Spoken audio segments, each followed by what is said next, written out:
What is going on, everybody? It is Big L here, and today I have our week 6 battle of the WPF. And this week we are playing Coach Beereal and the Atlanta Beedrills. If that name sounds familiar, it's because we played him twice last season in the same division. We lost to him both times last season, actually, and hoping to get a little bit of redemption this time around. I don't really have time to go over like every mon on his team. Like I said last week, I'm not gonna do a full-on team builder anymore. I just don't have time right now, and I'm already behind. I've already done my week 7 battle.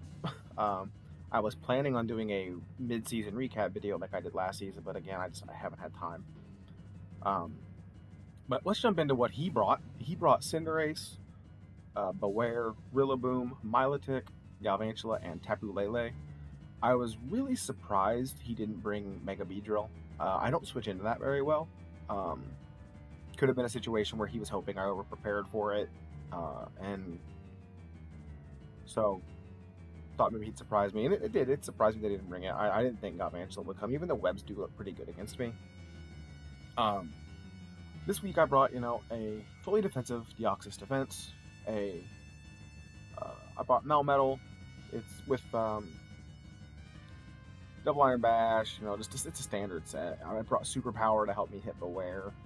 Deancey is Calm Mind and Rock Polish with Dual Stab. Licky Licky is Wish Heal Bell. Just I wanted to be able to keep Melmetal healthy. Melmetal was AV this week because it was really the only thing I could do to switch into both of Lele's stabs. And it lived a Focus Blast, which was nice. Noivern is Scarf this week with Frisk. And it's, it got Dragon Pulse, I believe, Air Slash, U-Turn and Defog, and Silvally is Silvally Fairy, because whenever I looked at his team, I just thought to myself, I almost went with Mamo in the 6th spot, because I thought Mamo looked really good against his team as well. But upon seeing, that Grassy Glide and Ice Shard had the same priority, it didn't really let me check Rillaboom that well, because Rillaboom's going to be faster. And I just thought Fairy Stab, his only 2 resists were Cinderace and Mega Beedrill to Fairy Stab, and neither one of those Pokemon want to take a multi-attack from a Silvally. They're both pretty frail. So I just thought, Fairy Stab in the right situation can just kind of tear through his team. I wanted to lead Noivern because I thought he might lead Lele, because I don't switch into it. I don't switch into Lele at all. So I thought he might lead Lele, and then if I could see if he was Specs or Scarf. I was expecting it to be one of those two. I thought Scarf looked better against me, but Specs Lele is never a bad bring. It hits everything super hard. So my plan was to lead Noivern, and that's what we did. And he led the Milotic, which kind of surprised me. And then we frisk, and we see that it's leftovers, not Flame Orb, which is kind of interesting to see. So that means maybe he's competitive, but he could be more. He could just be Marvel Scale and hope that I Will-O-Wisp it or Thunder Wave it or something. So I see no reason to stay in. I go ahead and go for a U-turn. I know this can't touch Deoxys, and I want to get Spikes up really bad this week. Because if you look at his team, he has no Defog or Rapid Spin on his team. So I'm like, I really want to get Spikes up. Spikes damage could really rack up against his team and really, really help me, because that Beware is hard to break. And so is this Milotic. So forcing them, and I know this Milotic doesn't have boots, so forcing them to take damage every single turn that they want to switch in would be really, really nice. So I want to get Spikes up, and he does reveal the Ice Beam, and that does very, very little to Deoxys. So here I just go ahead, and I just go right for a Spike, as he goes for a Flip Turn, which is fair play on him. And he goes down to Galvantula. Galvantula is kind of scary. Again, I think it's a Pokemon I don't really switch into that well. I guess I could have gone Melmetal here. I was between going Licky Licky and Melmetal. But I wanted Melmetal to be healthy for the Tapu Lele. And the Thunder from this, if it was Specs, could really, really tear through me. And I've used Galvantula well in the past, and I know how strong that thing is. So I was like, I'm gonna go Licky Licky. Licky Licky is much less valuable, and he just goes for the Bull Switch. And that is the Licky Licky nickname, just a taste, because look at that tongue. It just wants a taste. Just wants a taste of whatever you got, He goes into Beware, and I'm assuming he predicted me to go Noivern here as I go into Deoxys, because he goes for the Ice Punch. Deoxys does have Psychic this week, I was between Taunt and Psychic as my last move. Taunt to stop it from setting up, but as T4U was saying, what would you rather do? Would you rather just stop it from setting up, or do a big chunk of damage to it with Psychic? And he's right. Like, this thing couldn't really touch back. I lived anything this wanted to go to. This thing wanted to go for it +2 anyway, and I'm faster. I have enough speed in it to outspeed the wear, so I didn't see any reason to run Taunt. So I decided to run Psychic. So I can force it. I can pressure it out. But I just go for another Spike. I don't think he wants to leave that in. And now we have 2 layers of spikes up, which is really, really nice. And I have a Milotic in front of me that doesn't want to stay there. Can't really touch me. So I'm like, okay, gonna go ahead and go for a 3rd layer of spikes as he goes for a flip turn. And he goes out into the Cinderace. And this move kind of confused me because I'm like, I can take any hit this thing wants to go for. He knows I'm defensive. I didn't understand this. So I was like, okay, I'll just click Psychic and take some free damage off on this thing. And he goes for the Court Change. And for some reason, I completely forgot that was a move. And so that made me have to really speed up my game plan. I really wanted to just wear things down and try to sweep late with either Silvally or Melmetal. Or Diancie. All 3 of them had sweep options against him. But not being able to switch around makes wearing his team down a lot more difficult. I go for the Psychic. I get a little chunk of damage off on Cinderace. So now I have to think to myself, I want spikes on his side of the field. So I'm just like, I'm going to go ahead and just go for spikes. I know I can live 2 more Pyro Balls. So I'm just going to play the recover stall game here. Run him out of Pyro Balls because he doesn't get. I think he gets 8 of them, and with pressure, so that means he only gets 4 if he's doing it in front of Deoxys. So here I know I can live. I'll just go ahead and go for another recover, and now the Space Potato is back up to 100%. I go Licky Licky. This is basically a sack at this point. I don't have the luxury with the spikes up. I don't have the luxury of hanging around. Here I kind of hope he misses a Thunder. I clicked Wish here. But he doesn't miss the Thunder. It's like 90 some % accurate. I go into Noivern. I see that he was Focus Sash and not Scarf or Specs or anything like that. I knew it wasn't Specs because of damage. And here he makes a really, really nice play because Air Slash would have almost killed him, and Draco or Dragonfly. I think I had Draco. I don't remember. This is so long ago. I go for the U-turn thinking he would switch, and he stays in. So I have to think to myself, what can take a Thunder? And Diancie is really my best option. As he goes for the Volt Switch, which is a really nice play. But he doesn't go Milotic. I don't want to stay in, because even a flip turn would hurt me, and I don't really want to take that damage on. I really want Diancie to be able to switch in again, and I know this is more Spadef than Fizdef. So I go into Deoxys, so I know that I can't really touch this. I can't really touch this. And I can get up another layer of spikes. I can get up. I can get off a Psychic. I can get off a recover. So I recover. I get back to healthy. He goes for a flip turn, and he goes back out into Galvantula. And here I know that he is in Psychic range, and I know I live a Thunder. So I decide I'm gonna stay in, and I get parried, but I do break through. We get the Psychic off, and that Galvantula is gone. And that's a huge problem. Because that thing, I didn't switch into that. I didn't switch into that thing at all. And he goes out to Cinderace, which I was like kind of confused by because he knew I lived. And I'm just like, I'm gonna T-wave this thing. At this point, I'm fully prepared to let Deoxys go down. I didn't really want to switch anything into a Pyro Ball. And I thought to myself, if I can get this T-wave off, I can bring in Silvally and set up on this potentially. But here I'm just like, in case he misses or in case he gets fully parried, I'm going to go ahead and get a recover off. And he misses, and we get a recover off. And now Deoxys is looking pretty healthy again.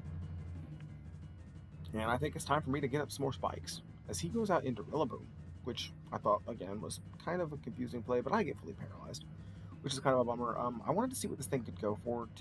I wanted to see what this thing's move was. I wanted to, did it have knockoff? Was it Life Orb? Was it Bandit? Was it like a bulky set with like sub or something like that?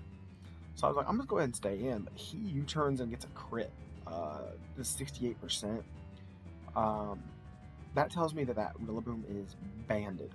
So that is a choice banned Rillaboom. That thing is terrifying. But here I get fully paralyzed again. I know I can live anything that this Milotic wants to go for, so I'm just going to stay in. And I'm going to go ahead and try to go for a recover here as he goes for a Scald. And we get the recover off, which is nice. I lived another one in case I did get fully parried after leftovers and grassy terrain. I did live another one, so I had 2 chances there. So here, after leftovers and grassy terrain, I see that I'm back to pretty healthy. I just decide to go ahead and I think I go for a spike here as he goes right back out into Rillaboom. And yeah, I get up another spike, and here again, I'm like, you know what? I would love to get a T-Wave on this.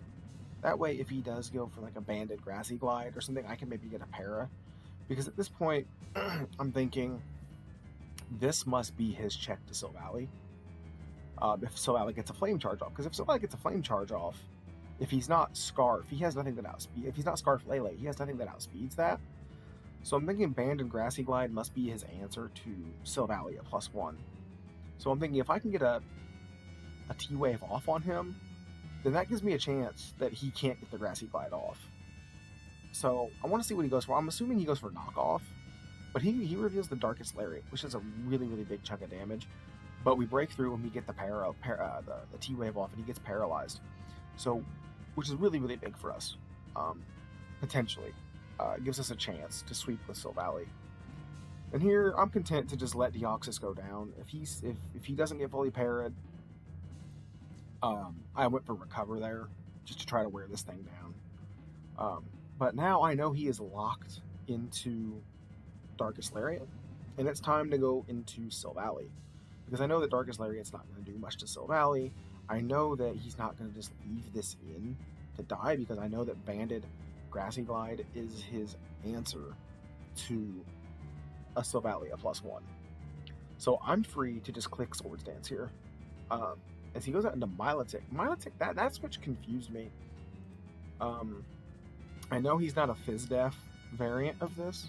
He did tell me after the game, though, that he thought I was going to go for Parting Shot there, which tells me without telling me that he was most likely competitive. So that would have given him a lot of boosts for competitive. And I might have just lost the game if I had but I didn't have Parting Shot this week. And so I know that I outspeed this thing, and I know this thing dies to multi-attack, and we knock out the Milotic. Here, I was fully expecting the Rillaboom to come in, and he goes to the Beware.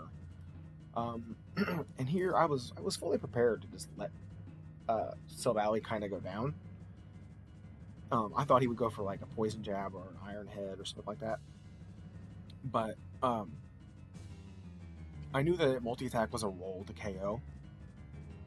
So, depending on his bulk. So I was like, I'm going to go ahead and go for the multi-attack, and it comes really close to killing, and we see that he is Rocky Helmet. We thought in prep that he might be bulky Rocky Helmet Beware as an answer to Double Iron Bash from Elemental as a switch into it. And that's the set that he did end up bringing. As he goes for the Ice Punch here, I don't know if he was fishing for a freeze or if he predicted me to switch, but the silver lining to him living on that low amount of health is that I get a free Flame Charge. And so we get a nice little +1 speed, and now we outspeed his entire team. And we don't have to worry about a speed tie on Lele unless it's Scarf. And he goes into Rillaboom here, and he does go for the Grassy Glide and gets fully paralyzed. So we go for the multi-attack, we get the KO, and Silvally's going to sweep. I literally, the day that we were going to play, I woke up, or I got home from playing golf that day, and I DM'd T4U, and first thing I said, I was like, am I stupid for not bringing Mamoswine? So I guess I'm not stupid for not bringing Mamoswine, because Silvally gets the clean sweep. We get a clean 4-0.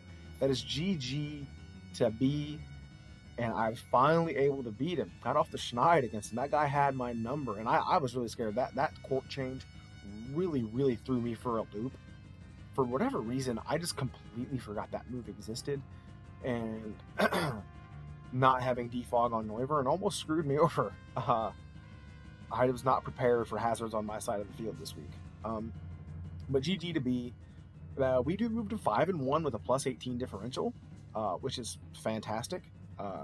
which is around where we were this time last season before we just kind of completely fell apart. But hopefully that doesn't happen this time around. I think we have a better team this time too. I think our team is better this season than it was last season. I think last season it was a product of us figuring out how to use our team early.